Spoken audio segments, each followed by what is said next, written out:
Hi, this is DLC Foster-Yankey, and in this video, I'll be sharing 6 steps for facilitating or participating in a unit unpacking CBPL using the Unit Internalization Protocol. Okay, so like any lover of literature, I'm not going to pass up any opportunity to use a metaphor. Imagine someone dumped a box of puzzle pieces on your lap and said, "You have 9 weeks to put this puzzle together." If you're anything like me, your initial response might be something like, "Okay, no problem, but can I see the box it came in?" That's just how our brains work. We want to know what it is we're working towards. So that's exactly what we're doing during unit internalization. We're getting a macro view of the unit by looking at all of the text and each of the sections in the unit and seeing how each piece contributes to the larger puzzle. Oh, just in case that made no sense, the teaching and learning department has a more succinct way of explaining it.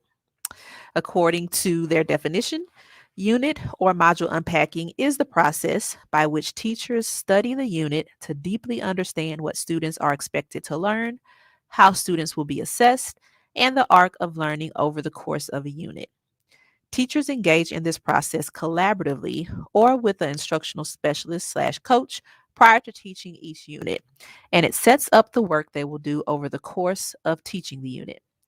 During unpacking, teachers identify lessons, skills, or questions they want to focus on, and key student tasks they want to analyze throughout the unit to know how students are progressing.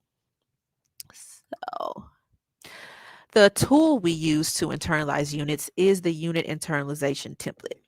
Throughout this video, I'll be sharing how to use this template to structure your unit unpacking CBPL with maybe a tweak or two, depending on if you're devoting 45 or the full 90 minutes to this task. So let's get started. Hey, if you ever attend a cub training with me, you will probably see me share the quote, "Without goals and plans to reach them, you are like a ship that has set sail with no destination." So, in other words, share the destination with your team from the get go. Everyone needs to know where we're trying to get to in this meeting. It helps us stay en route and prevents folks from jumping out of the car or stopping to sightsee. So, up front, you are going to explicitly state the purpose of the meeting. And I have a sample cub provided here for you. By the end of today's meeting, teachers will know the culminating task for you insert the name of the unit. Teachers will understand the ways in which the texts and lessons align to the culminating task. Teachers will be able to explain how the text and lessons align to the culminating task of the insert name again unit. Okay, then we move on to step 2. The facilitator proposes the big picture questions to the team, and all teachers are expected to be able to answer these. So, this part corresponds with part 1 of the unit internalization document that is already pre filled in for you. It may be tempting to skip it because it's pre filled in. However, this is the K of your objective. This is what you want everyone to know. So it's really important that as a facilitator, we're holding the team accountable for reading this section by posing those big picture questions. Okay, moving on to step 3.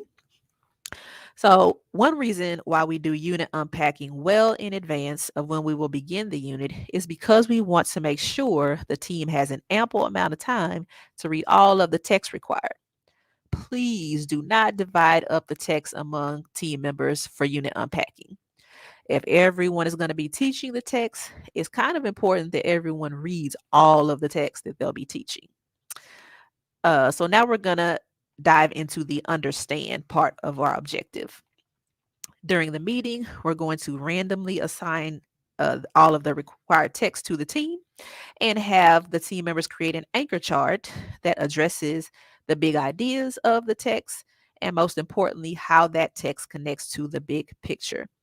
In other words, how will reading that particular text assist students with completing the culminating task? They will also share what about the text structure, language, meaning, purpose, or knowledge might make it complex or challenging for students. Then part two of the protocol is filled out during the meeting as members share that information. These charts will be an invaluable resource when the team re-encounters these texts at the lesson internalization level.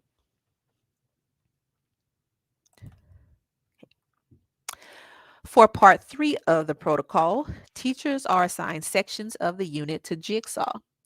After an allotted amount of time, the teachers reconvene and share with the team about their section using the questions on the unit internalization protocol.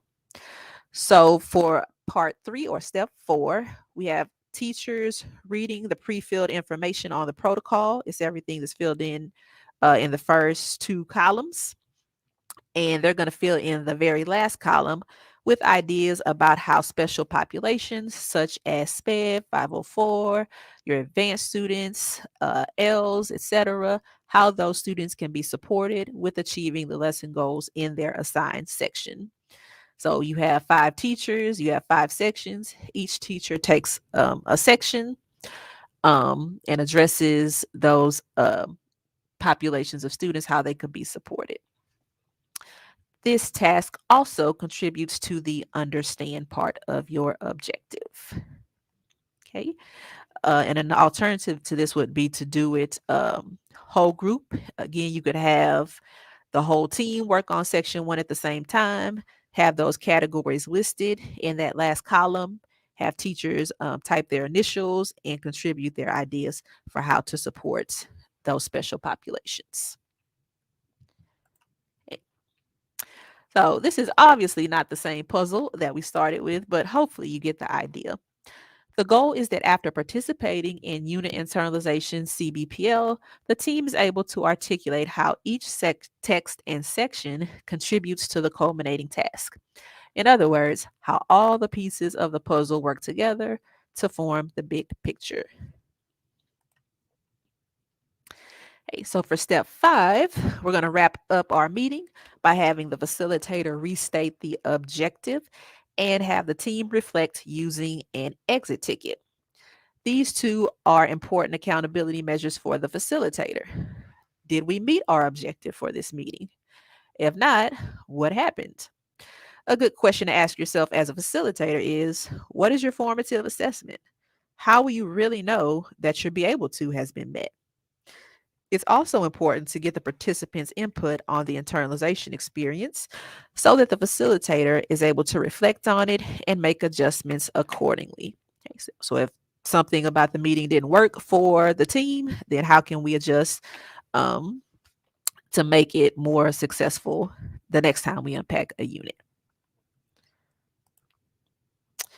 Hey, after the meeting is step 6. Within 24 hours, the facilitator will follow up with the team regarding the feedback and assign pre-work for lesson internalization CBPL. Hey, so we definitely want to read any feedback we get on our form, on the exit ticket. If something didn't work with someone, we can follow up with them individually or in an email just to clarify. And then make sure we're letting teachers know what needs to be done to prepare for our next meeting. Okay. So that covers facilitating unit internalization CBPL.